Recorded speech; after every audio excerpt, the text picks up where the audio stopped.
Most civil engineers in India start their careers on site, working under heat, sun, pressures, weather changes, and continuously doing the hard work for long hours, say up to 12 hours. After working 3-4 years, their salary rose barely from 30,000 to 40,000 or maximum 50,000.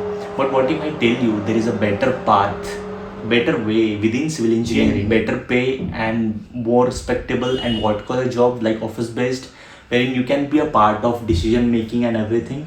Well, in this video मैं आप लोगों को detail में बताने जा रहा हूँ step by step procedures and what are those path. तो चलिए देखते हैं. So let's come to our first part which is the reality check. So क्या होता है ना, मोस्टली इंजीनियर्स हमारे कॉन्ट्रैक्टिंग फर्म से स्टार्ट करते हैं. अब टाइप ऑफ फर्म्स मैंने बहुत पहले डिफाइन कर चुका है. कॉन्ट्रैक्टिंग फर्म वो जो प्रोक्योरमेंट करता है, काम कराता है वेंडर्स के साथ, शेड्यूल बनाता है, like they are the one who is responsible for executing the work. और फिर साइड जॉब से शुरू होती है मोस्टली जॉब. मैंने भी अपना स्टार्ट करियर कॉन्ट्रैक्टिंग फर्म से किया था, साइट बेस्ड था. Yes, I was a planning engineer, but मैं साइट पे इन्वॉल्व होता था बिकॉज इनिशियली एक्सपीरियंस की ज़रूरत होती थी. सो एग्जीक्यूशन आप साइट लेवल पे करते हो, कुछ लेवल हद तक के सीखते हो, बट क्या होता है मोस्टली इंजीनियर्स यहाँ पर स्टक हो जाते हैं. वही डेली रूटीन का साइट एग्जीक्यूशन करना, same daily routine checks, same type of work, limited salary growth, no decision making power. So इस वजह से ना एक पॉइंट के बाद ग्रोथ स्लो हो जाती है और थोड़ा फ्रस्ट्रेटिंग फील होता है. वो जो कहते हैं ना, मज़ा नहीं आ रहा, चेंज करना है अब, उस टाइप की फीलिंग आती है. तो लोग बस स्विच करते रहते हैं, बट सेम फील्ड में करते रहते हैं just to get may barely 25-30 और 40% हाइक. जॉब चेंज करते रहते हैं बट वो किक नहीं मिलता है. तो आइए बात करते हैं next. Coming to our part 2, what is PMC. So PMC stands for project management consultancy. In simple term में अगर कहूँ तो PMC is the brain of project. Like PMC project management consultant जो होता है वो एक इंडिपेंडेंट बॉडी होती है, लाइक फर्म भी होती है, प्रोफेशनल सर्विसेज फर्म, जिसमें मैं काम कर रहा हूँ PwC इंडिया बिग फोर, वो भी एक प्रोफेशनल सर्विसेज फर्म है. वी आर वर्किंग, मैं यहाँ पे एज अ कंसल्टेंट ही काम कर रहा हूँ.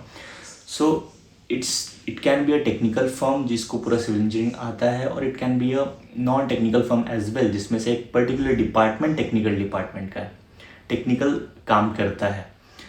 तो PMC is the one who drive the project, who get the things done from the contractor. अब यहाँ पे चेंज हो जाता है थोड़ा जॉब. कॉन्ट्रैक्टर PMC को रिपोर्ट करता है because PMC become a governing body here. So PMC में instead of just getting execution, you are involved in planning, monitoring, decision making, strategic thinking, part of meetings, stakeholder involvement. So these are the kind of job roles which PMC are doing, and the same which I am doing. If you can relate me directly, so this is what kind of job role involves in PMC. You represents the owner or representative of the client. तो जब site पे मान लो जितने भी बड़े बड़े projects होते हैं, तो ऐसा नहीं होता है कि क्लाइंट इज़, सब क्लाइंट को तो सिविल इंजीनियरिंग का नहीं पता होता है.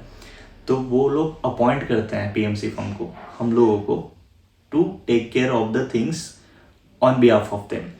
तो कॉन्ट्रैक्टिंग फर्म को जो मॉनिटर करता है वो होता है PMC. अब मान लो L&T है या शाहपुर जी है या टाटा है, ये these are the contracting firm. इनको चेक करने के लिए कोई तो बॉडी चाहिए होती है, तो वो होता है PMC, प्रोजेक्ट मैनेजमेंट कंसल्टेंट.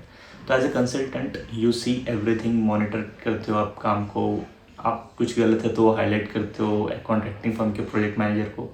अब यहाँ पे बेनिफिट ये है कि you feel like respected, you feel like a responsible one. Yes, it comes with responsibility. यहाँ पे आपका ऐसा भी सिचुएशन हो सकता है, कॉन्ट्रैक्टिंग फर्म का जो जनरल मैनेजर लेवल का प्रोजेक्ट मैनेजर है, अगर आप एक एसोसिएट, सीनियर एसोसिएट हो या मैनेजर भी हो, तो वो भी आपको आके रिपोर्ट करता है because of authority given to you. So this is the kind of authority that you build in PMC. So in short अगर मैं कहूँ, with this responsibility it comes with more accountability, more salary growth, more career growth. Coming to our part 3, so why PMCs pays more salaries? Because in PMC job roles, you are not just executing the project, but you are managing the entire project. You act as a governing body. You act as a PMO setup or PMC setup. Like जहाँ पे आप you get involved in tracking the project, monitoring the project, identifying the bottlenecks, risk analysis, stakeholder management, communication. ऐसे skills जो leadership में होती है mostly. These are the skills that are required in PMC. So entirely when you do all this stuff at younger age or whatever age you are coming out, if these are the skills in you, So any company's values decision making, good communication, stakeholders management, risk analysis, bottlenecks को identify करना, ये सब चीज़ें अगर skill आप कर रहे हो ना तो कंपनी वैल्यू करती है, because you are adding much value to the client और the developer who appoint you as a PMC. Also, PMC roles opens your door to working in and foreign MNCs, big MNCs across the world, international projects, leadership positions.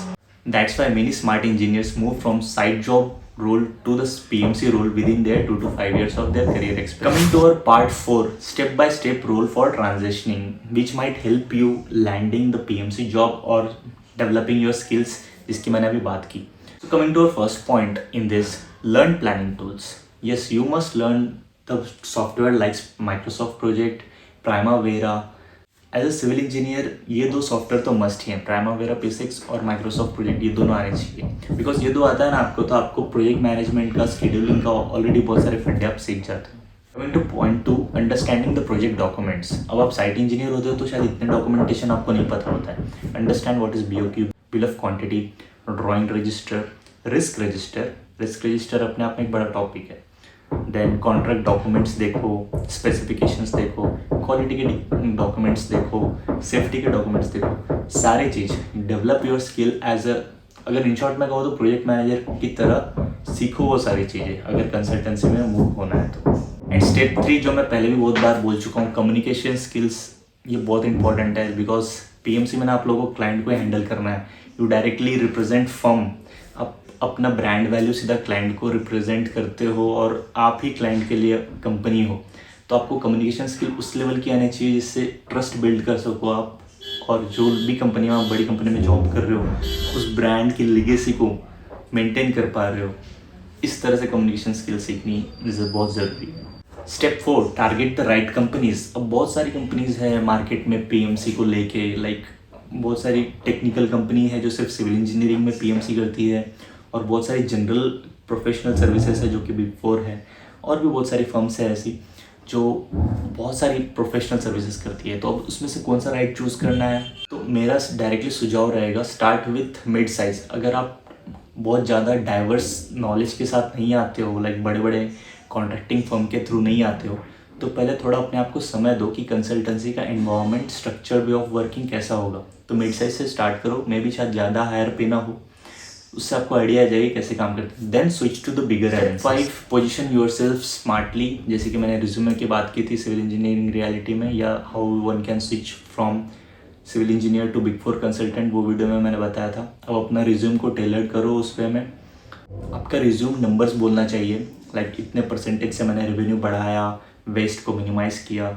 ऐसे specific Taylor करो resume को अपने PMC के role के हिसाब से. और अपना प्रोफाइल अच्छा बनाओ, लाइक जहाँ पे भी आप देखते हो जॉब पोर्टल्स, naukri.com है या इंडीड है, bestnaukri.com ही है मेरे हिसाब से. तो बढ़िया प्रोफाइल बनाओ, वहाँ पे 100% अपडेट करो, की स्किल्स डालो management related. This will help you. Coming to part 5, the reality check. Let me be very honest, the transition is not easy. 100 अगर सिविल इंजीनियर है तो उसमें से कुछ 5 से 10 भी नहीं, 3 से 4 या 3 से 5 लोग ही ऐसे टॉप MNCs में आ पाते हैं. और हाँ, नॉर्मल MNCs में जा ही सकते हो, जैसे कि मैंने कहा था, स्टार्ट करो वहाँ से जाके, then come to this top 1-2%. तो इतना इजी नहीं है, अपने आप को ग्रूम करना होगा. जो स्किल्स की मैंने बात की इन जनरल, बहुत जनरल कहा है मैंने आज, स्पेसिफिकली मैं कभी और बात करूँगा, वो उस तरह से डेवलप करो अपने आप को. And after doing multiple iterations and work you land up there. So in short अगर कहूँ तो स्किल सीखो, डेवलप करो अपने आप को, ट्राई करते रहो एंड परसिवरेंस रखो. So coming to my final take, अगर आप सिविल इंजीनियर हो, साइड जॉब रोल हो या प्लानिंग इंजीनियर हो, तो आपके लिए तो बहुत ईजी है to transition your job from contracting firm to a consulting firm. Consulting means वही PMC.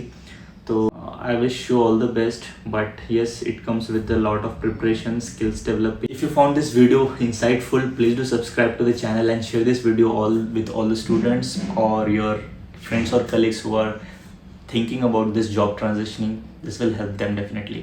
और हाँ, कमेंट में मुझे ज़रूर बताना और ऐसी कौन सी स्किल्स है जो आपको हेल्प करेगी अपने करियर को स्विच करने में, या if anything is there you found, ask me in the comment section, I will answer there. Thank you.